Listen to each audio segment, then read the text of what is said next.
Morning crept in thin and gray, and Alara moved through the apartment like a caretaker. At 10, she tied her hair with a band and measured her mother's temperature, stirred oatmeal for Maya, wiped the table. Outside, backpacks slapped against legs, and a bicycle bell pinged.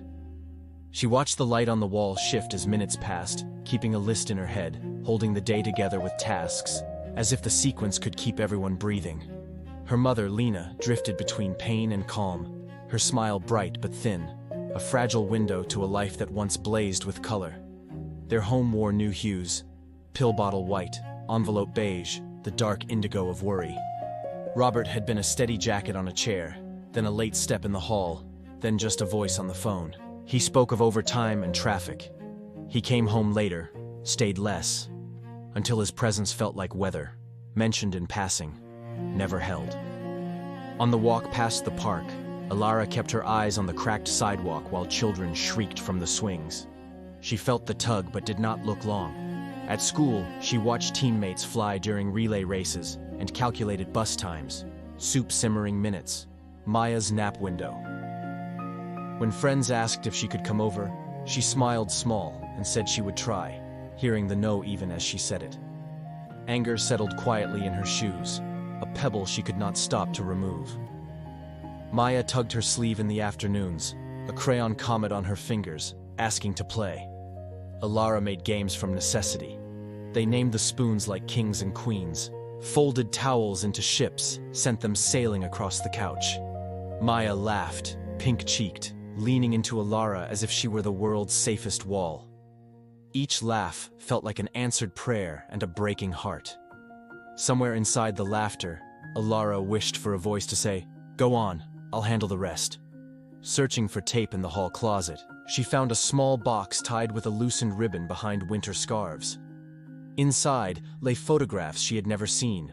Lena on a wind-bright platform, braid lifting. Lena in a paint-splashed studio, grinning as if the future were a door she already owned.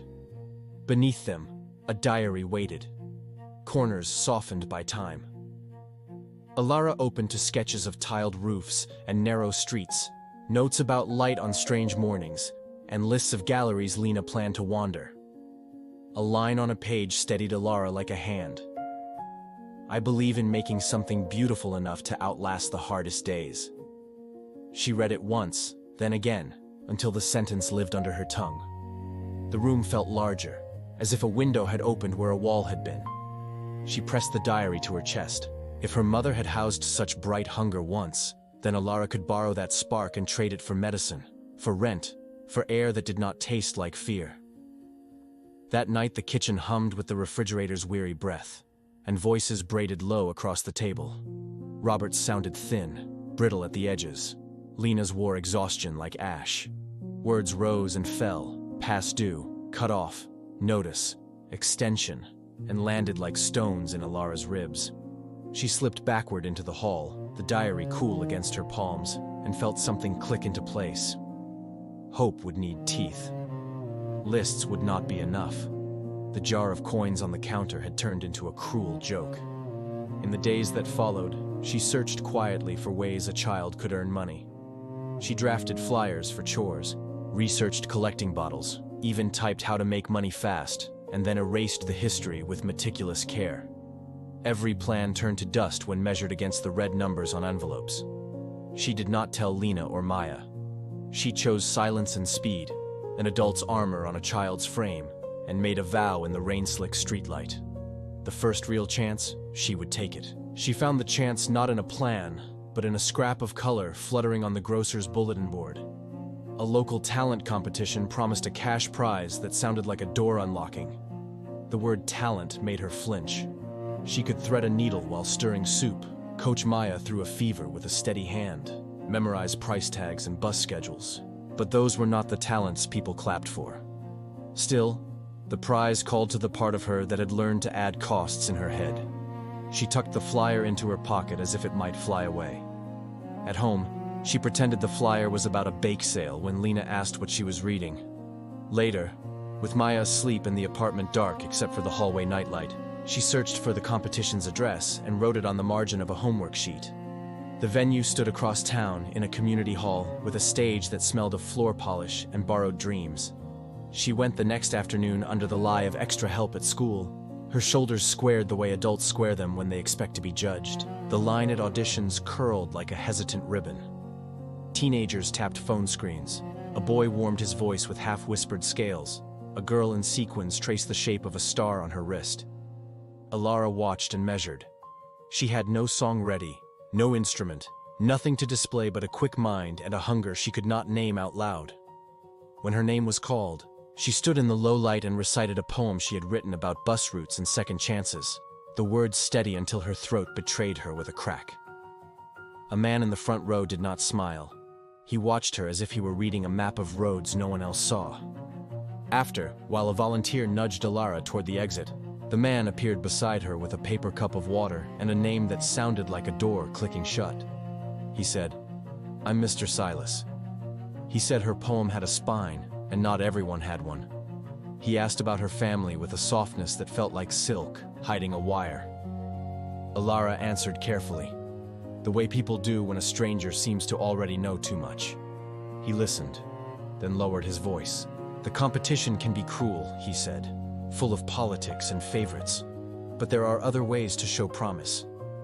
He outlined an opportunity that sounded like training, only it did not involve practicing on stage. He wanted her to help backstage, to watch patterns, to learn the city's veins, to deliver sealed envelopes to specific doors. Because, he said, reliability is the rarest talent. She thought of the red notices, of Lena's cough at dawn, of Maya's palm finding hers in sleep. She thought of the word prize until it felt like a bell tolling. She nodded. The tasks began small, almost tender in their simplicity. She sat on benches and counted the number of people who passed a street corner in an hour. She sketched rough maps from memory after walking unfamiliar blocks, circling alleys that smelled of wet stone. She carried padded mailers to apartment doors where no one gave a name. When she asked what was inside, Silas's eyes warmed, then cooled. "You don't need to know," he said. "What you need is to be exact." He praised her notes, her clean handwriting, the way she did not drift. He handed her a cheap phone and told her to answer only when it buzzed without ringing. "If anyone troubles you, walk to busy light," he added, as if he were teaching her how to survive a climate rather than a job. Soon the errands brushed the edges of wrong. She watched a padlock snapped at dusk, waited outside a shop while voices argued cash and codes. Unease flickered. She told herself urgency was louder than doubt. At home, she grew secret with silence. Maya asked, "Will you play?" and her no hurt like splinters. Silas paid her in crisp bills. Relief hardened into dread. By the end of that week, the buzzing phone sent her to a loading dock behind a grocery, crates stacked like witnesses. She waited by the dented dumpster, counting breaths and shadows, and whistled when two men slipped out with a box that did not belong to them. Another night, she lifted a key from a clerk's ring and returned it before he knew it was gone, her heart a trapped bird learning to still itself. She memorized which cameras blinked blind, which alleys tunneled sound away, how to pocket a blister pack with a child's clumsy innocence. Tasks stopped feeling like favors and turned into moves on a board she studied late, measuring risk like math. Her innocence thinned. Beneath it, a sharp pragmatism found teeth. Control settled on her shoulders like a jacket she hadn't earned. She replaced the rattling heater with one that hummed, bought cough syrup with the good label, stacked fresh fruit like small suns on the counter. The damp smell lifted after she finally allowed herself to buy new curtains. Lena's face softened. Color returned in shy increments. She squeezed Alara's hands and said with a hoarse gratitude that bruised the air, "You're my miracle, baby." Alara smiled and lied about scholarships and a generous after-school program that paid stipends. She paid the utility bill ahead and felt, for the first time in months, warmth that did not accuse. If anyone asked, she had practiced answers that kept suspicion smooth. For a few days, hope threaded through the apartment. Maya's laughter turned from brittle to bubbling. She and Alara made pancakes shaped like clouds, and even the kitchen tiles felt charitable. Alara let herself picture a tomorrow that arrived without a demand tied to it. Field trips, art supplies, a life unfurling without barter. She saw Lena at a window, not coughing, but humming. In the evenings, she tucked the cheap phone in a drawer as if permanence could be faked, and once she slept through a night. The illusion split with a single message. Meet, the text read, and an address. Silas waited under a bridge where the river swallowed city noise. His smile held no silk. He handed her a photograph of a townhouse and a list of times. "This one has value beyond errands," he said, his tone like frost on glass. "You'll map routines, note deliveries, test a door, and you won't refuse." When she hesitated, he lifted his phone. Her own face bloomed on the screen. Grainy but unmistakable, standing outside that shop at dusk, the padlock dangling. "If I slip, this lands where it lands. You wanted to be exact. Be exact now." He spoke about leverage the way some men talk about weather, casual, inevitable. Names she had carried without knowing their weight fell from his mouth and struck her chest. Her school, the clinic, the landlord. He painted her complicity in steady strokes until she saw herself not as a helper, but as a hinge in a door she could not close. "You're bright," he said, "which makes you useful. Don't confuse usefulness with freedom."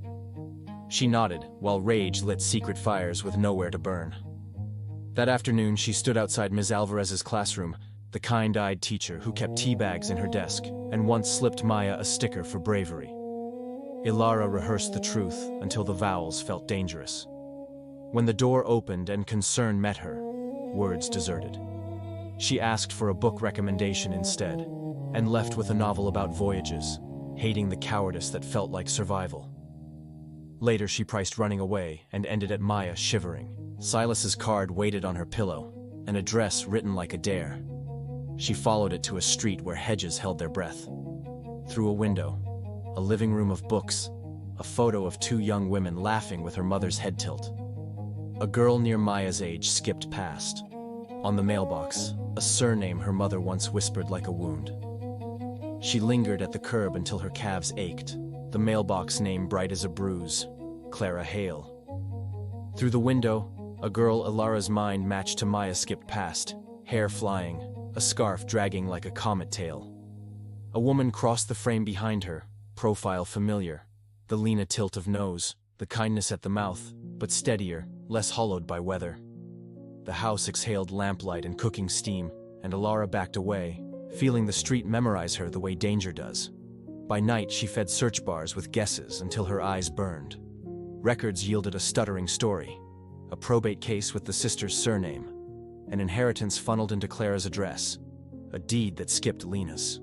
A neighborhood blog showed Clara cutting a ribbon at a community garden, sunlight making her look forgiven. Ilara scrolled through years of celebrations and legal footnotes, every click tightening the wire around her chest. In the morning, steam blurred the kitchen window, and Maya built cereal towers. Ilara rinsed a bowl and asked, as if the thought had just strayed in, "Did you ever have a sister?" The spoon paused. Lena's gaze went somewhere dusty. "Once," she said, "our mother died owing more than breath. There was a small house. Papers turned cruel. Robert brought a man who said he could fix things if I signed. Clara called it theft. I called it survival. She kept the deed. I kept the shame.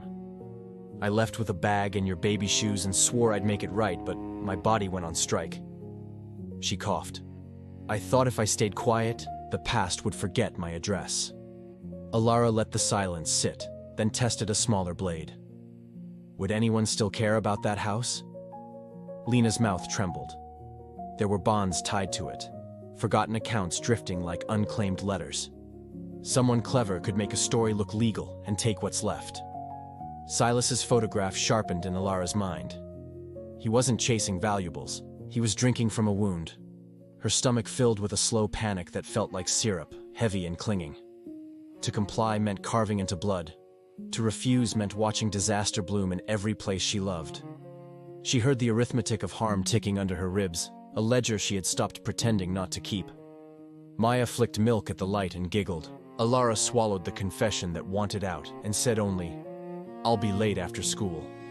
Ordinary lies kept them warm. After the last bell, she took 2 buses to the townhouse and let dusk blue the street. From a hedge, she watched a simple rhythm. The girl pecked at piano keys while the woman chopped carrots, hips swaying to a metronome. A neighbor with a dog traded jokes through the fence. Alara counted patterns.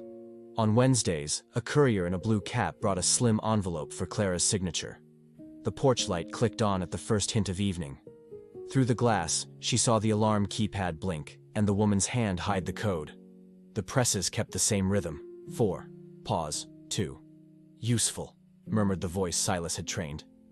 Don't, said the one she was trying to grow. She began to sketch 2 maps in her notebook. The house and the man. She marked where Silas liked to perch his watchers, which alleys he called safe, where his vanity made him deaf. She remembered the bridge handler with the sloppy tattoo who drank too early and kept a second phone. She rehearsed lies that would send them to empty rooms, while Clara's door stayed a place for soup and scales. Protection, she realized, might mean refusing a story's gravity. Before sleep, she visited the storage unit Silas had designated for tools. Inside, binders waited like cages. At the top of one, Asset Reclamation, Hale. Tucked inside, a donation receipt to her elementary school, 3 years old, signed Robert Hale, stapled to a card with Silas's number. The shape of the trap changed. The receipt trembled in her hand, Robert's signature looping like a trap that had always been there, invisible until the light hit it right. The old story of absence curdled. Leaving hadn't been weakness, it had been a shove. She dialed the number stapled to his charity, heard Silas's syrupy hello and hung up, not for fear, but to keep the line of proof intact. At school she borrowed pretense like a coat, asked the office for donor contacts for a civics project, and walked out with an address that smelled of glass cleaner and spin. Robert stood inside a showroom of framed smiles, his tie too bright, his eyes too small escapes. When she laid the receipt between them, denial arrived dressed as care. He talked about helping, about danger, about doing what he had to do. Then the costume slipped. He confessed in stutters, greed braided with panic, and somewhere under that, a lonely throb of love he had mistaken for permission. Silas had promised a clean cut. Robert had believed him. Alara had been the knife. She felt the anger land and freeze into something usable. "You'll help me undo it," she said. And he did, because he had finally learned that his power over her had always been borrowed. She collected passwords, the names of men who answered his texts, the shape of a ledger he kept under his desk calendar. Then she went home and built a plan like a paper fortress. Thin, precise, devastating if the folds held. Devastating if... For Silas, she prepared a map with a phantom back door and a keypad code that would sing and stall. For Clara, she taped a decoy over the real panel and rehearsed with her, softly, the moment to whisper and hide. For the neighborhood, she planted a signal. 2 flickers of the porch light, and enlisted Mrs. Ortega with a story about a gas leak and a time to call. For the law, she found an old ache with a conscience. A woman who had once run Silas's errands and now answered Alara's quiet, relentless logic with a promise and an affidavit. For Robert, she wrote, "Bring the files to Clara's at 8. Night wrapped Aunt Clara's street like a bandage that still bled. From the hedge, Alara counted her heartbeats and thought of Maya's warm breath on Lena's wrist. Headlights slid, the black sedan inhaled the curb. Silas unfolded, all calm edges, 2 men behind, and after them Robert, carrying a box that made him look like a penitent altar boy. A pebble kissed a motion sensor 3 houses down. Faces turned. Alara crossed the porch and sealed the decoy with a firm hand. Inside, Clara drew her daughter close. The porch light blinked twice. Across the street, a phone lifted. Silas paused, the animal in him tasting the air. He signaled, stepped for the door, and found a small figure waiting, voice steady and bright with anger. She told him about the inheritance, the staged paper, the receipt that stapled his number to her father's name, the map rewritten by a child he had taught to see. For a breath he calculated, then fury snapped his face shut. He lunged, hit the false keys, and bared his teeth when the panel chirped refusal. Down the block the first cruiser's attention had been primed, sirens braided toward them like steel rope. One man ran, the other grabbed. Robert, as if some ember of duty had survived beneath the ash, stepped between and took the hit on his shoulder. Blue washed the hedges, doors opened. An unmarked car spilled the woman Alara had recruited, face pale with purpose, affidavit ready. Silas spat something that tried to be a spell and bolted for the fence. The ivy took him down and held him like a verdict. Metal hissed. Hands settled. The night exhaled. Alara stood amid the blue wash, child no longer, a survivor assembled from shards, staring into a future that refused to name itself. By morning, the sirens were only a rumor on the pavement, but the night's shape lingered. Statements stacked under fluorescent hum, signatures confirming what handcuffs had already said. Silas passed Alara without his customary smile, a man reduced to angles and silence. Robert stared at the floor, holding the evidence he had helped assemble against himself. When the cars rolled away, the neighborhood breathed as if waking from a bad dream, and Alara felt lighter and stranger. Lena learned in fragments. Clara's call, a neighbor's whisper, an officer's patient phrases. By the time Alara reached her bedside, the shock had settled into a thin, breakable calm. Alara told it plain, naming the wrongs and her reasons, refusing to dress either. Lena listened with her hands folded like wings, and then reached to touch her daughter's face, a gesture trembling with love and hurt. The truth about Robert filled the room like weather. Grief, anger, and disbelief moved through it in sharp, unfamiliar gusts. Clara arrived brisk and protective, her eyes bright with fear. At first she measured Alara like a threat. Then the measure changed, and she saw the child beneath the armor. Old grievances hung between the sisters like dusty curtains, and then, one by one, they were pulled aside. Apologies cracked open. Tears did the simple work of salt. Clara took Lena's hand. Lena did not pull away. The promise was imperfect and real. Neither would be alone again, and the past would not be allowed to steer. Justice, when it came, spoke in docket numbers and dates, a language stripped of glamour. Silas's web loosened as others stepped forward, led by the affidavit Alara had helped secure. Robert faced charges that translated his betrayals into law. Alara testified, voice steady until the hallway, where she shook and breathed until the floor steadied her. The story that had lived like a bruise was written down, filed. It felt both too small and exactly right to contain what it had cost. Healing did not behave. At a counselor's office that smelled of lemon and old books, Alara learned to name what stalked her sleep and startled her in crowds. Some nights she woke shouting. Some mornings she laughed at cartoons with Maya and felt something unclench. Maya's love was useful. A drawing left on a pillow. A small hand at crosswalks. The matter-of-fact way she leaned against Alara during movies. Lena, steadier with treatment and with Clara's help, practiced asking instead of apologizing. School was a cautious return. Noise felt like weather at first. Then patterns appeared. Alara found the library, the art room.